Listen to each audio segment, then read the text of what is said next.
Discovery's 4 computers now have primary control of critical vehicle functions.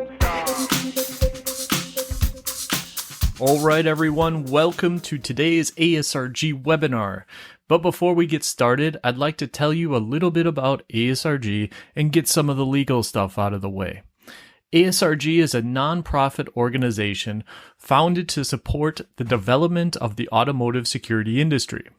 We have developed a platform and a community to share knowledge, communicate through networks, and to build value with collaboration. This is a community for you, built by you, with the goal to protect our friends and family when using automotive products.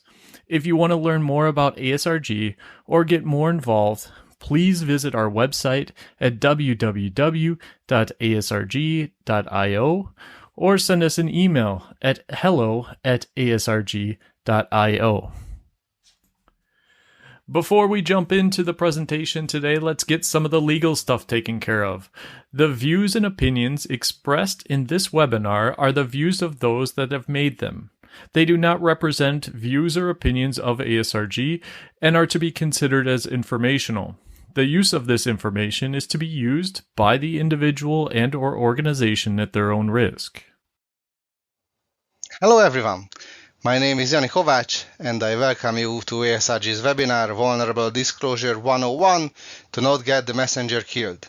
Today we are going to talk about how to disclose vulnerability to support the CVE creation, to support the coordination between the security researchers and the manufacturers, and we are intending to build a secure roads together. First, let me introduce myself. My name is Jani Kovacs. I'm proud to be a husband of a wonderful woman and a father of 2 beautiful and intelligent daughters. I also happen to be an automotive cybersecurity enthusiast since 2014. I work as a risk analyst to CYMOTIVE, and I also contribute to the educational program of University of Óbuda, Hungary, as a visitor professor covering the embedded cybersecurity areas.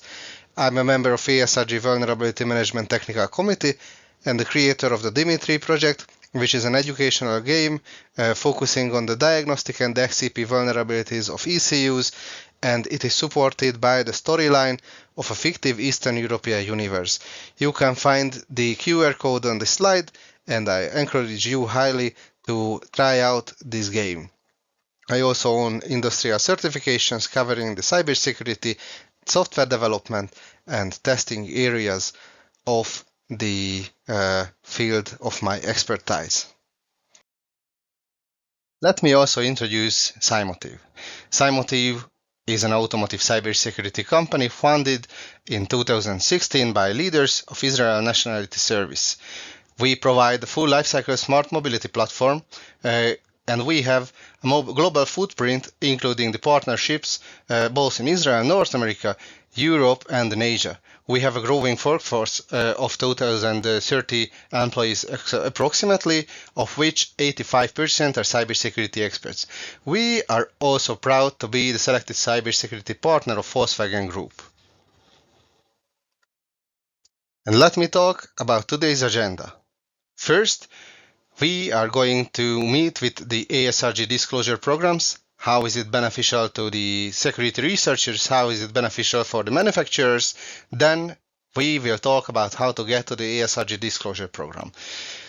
After that, we will talk about how to document the vulnerabilities to support the most seamless operation of the ASRG disclosure program and the most seamless flow of the benefits for both stakeholders of this ecosystem.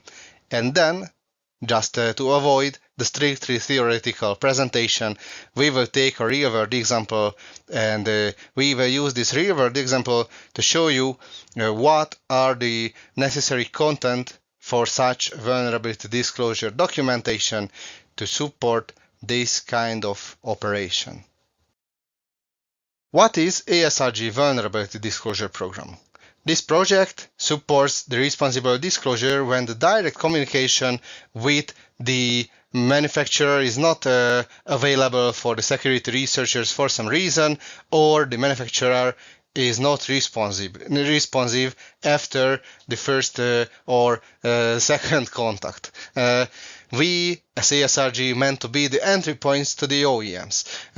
This means that we are eager to support the reporting of the privacy and security issues related to the automotive ecosystems. And this point, I want to highlight the fact that all communication during the disclosure process must remain confidential, so we are decisive to maintain this confidentiality until the agreed time point, and this agreed time point is beneficial and respects the needs for both the security researchers and both the manufacturers. We as ASRG also supports by the Vulnerability Disclosure Program personnel to create the well-formed vulnerability information. This means that this vulnerability information, this vulnerability documentation should support the creation of a structured set of information that will help the manufacturers to understand the issue, that will help the manufacturer to patch up the vulnerability appropriately, and that will also help the ASRG's Vulnerability Management Technical Committee as a CVA record creation entity to assess the risk of this vulnerability and provide the format towards CVE that it will enable to create a CVE record. After trespassing or entering this entry point, then the ASRG happens to be the middle person of the disclosures.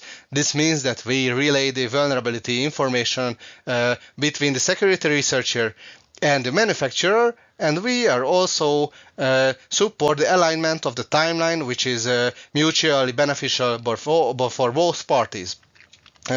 This will enable the manufacturers to patch up the vulnerability if they found it necessary, and it will also not delay the publication of the vulnerability for the security researchers if this is also their need.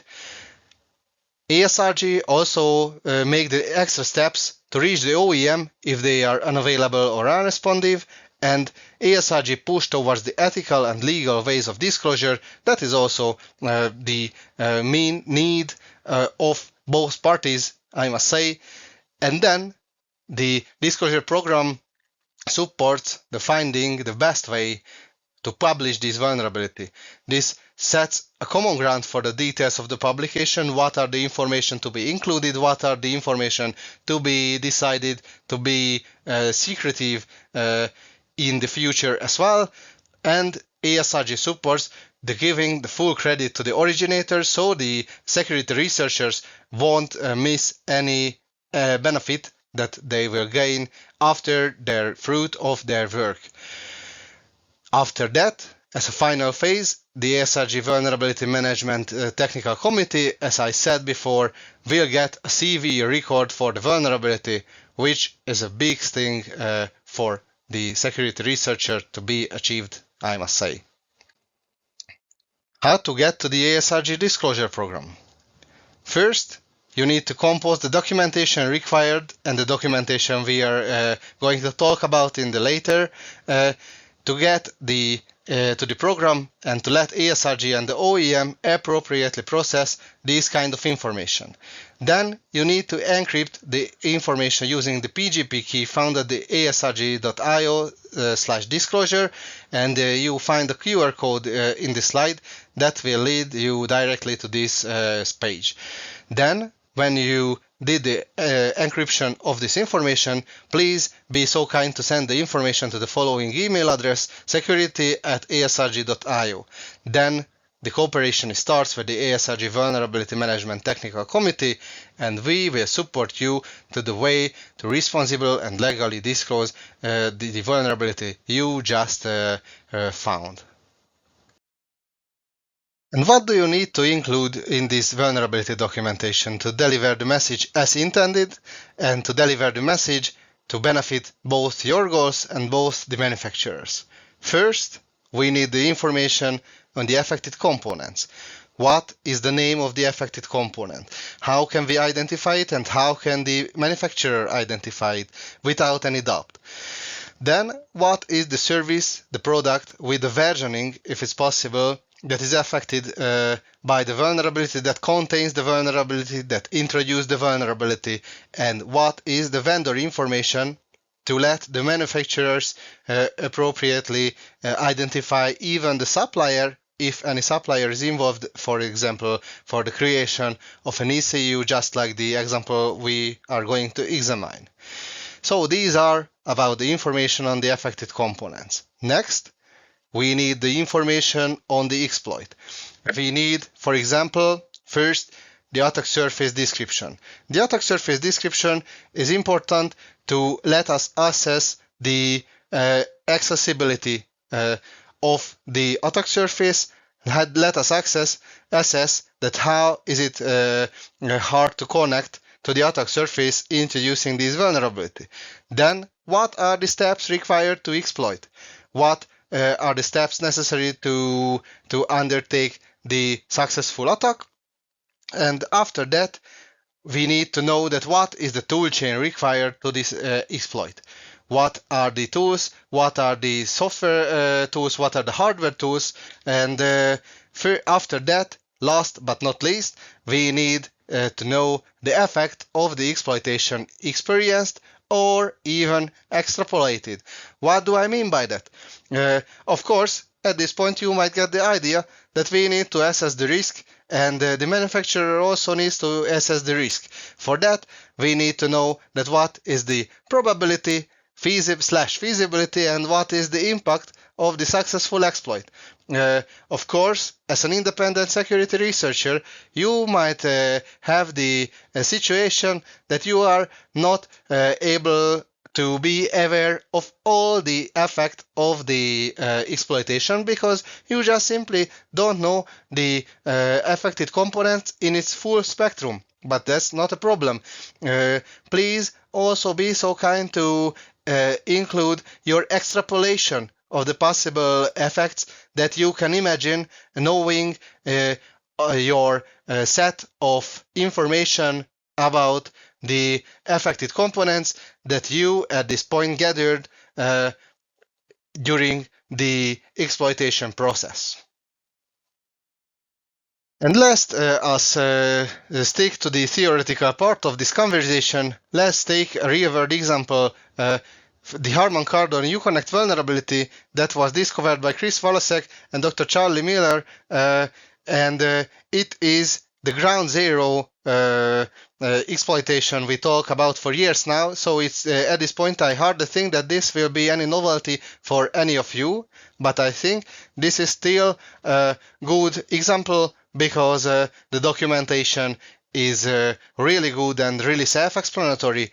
And on the other hand, the contents of this vulnerability won't take the show about the topic of today's webinar, which is the format, and again, not that let's just have some gossip about new vulnerabilities. So this vulnerability, as you all know at this moment, allowed the remote attackers to control the vehicle movement via the cellular network, causing even physical damage, leveraging the vectors, enabling the modification of the IV firmware. And after the modification of the IV firmware, you had the access to the CAN bus because the insufficient radio protection. Let's just put in this way. So again, this vulnerability documentation can be considered as the optimal baseline. I'm really positive about that. And let's just see the details we need, how, for example, I would structure this information into a vulnerability disclosure documentation that would support also ASRG and also the manufacturer for the analysis, assessment, and patching up of these vulnerabilities.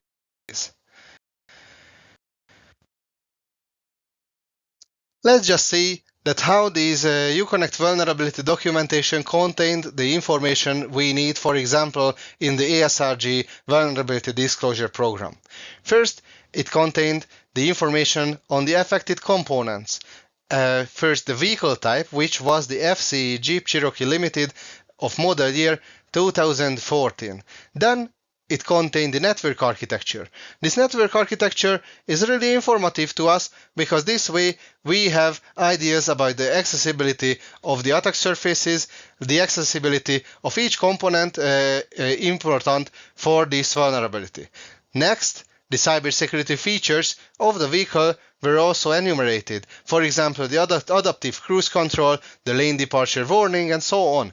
And it was also important because this way we can have an idea that how the vulnerability can have any effect for this kind of cybersecurity features, which are the hunting ground of the hackers.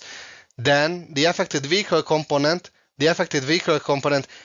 enabling this kind of exploit was also documented. It was the Harman Kardon Uconnect and the file system, the interfaces, the debug system, which is the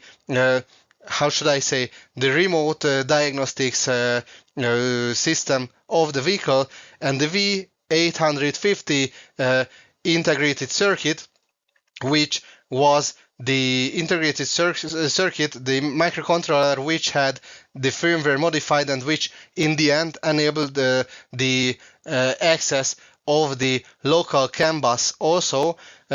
These were all documented and all contained in this disclosure document.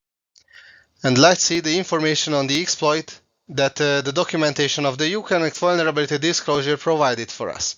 First, we had the information for the attack surface. In the end, the cellular internet connection was the one enabling the exploitation of this vulnerability. Then we were educated about the steps required to the exploit. It is, in other words, the exploit chain. First, the attackers needed to identify the target IP address. Then they need to initiate an SSH tunnel to the vehicle DBoS service to let them use the DBoS services for the propagation of the exploitation. Then the attackers needed to send commands over directly either to the Uconnect. This way they can send commands to the Uconnect device itself, which can cause some inconvenience to the driver in itself, or they could use this debug service to tamper the V850 firmware, which will then enable them to control the CAN-based vehicle functions, which is pretty crazy, right? So the toolchain was also documented, which are required to the exploit, and it was not much. It is a standard computer and the debug software, of course, after you discover this vulnerability, because that was indeed a big stuff. And in the end, the effect of exploitation was also appropriately described, that this vulnerability enabled the attackers to the manipulation of the behavior of the vehicle from the engine to the infotainment unit, which is enabled, for example, anyone who wanted to assess this vulnerability to get the risk using the probability/feasibility multiplied by the effect or impact of the exploitation. I hope that today's webinar will support the creation of vulnerability disclosure documentation, and I hope that it will support the ASRG Vulnerability Disclosure Program as well. And if you have any question, then please feel free to forward it to janus.kovacs@cymotive.de, and I would like to thank to you for your attention, and I would like to wish you a very nice day. See ya!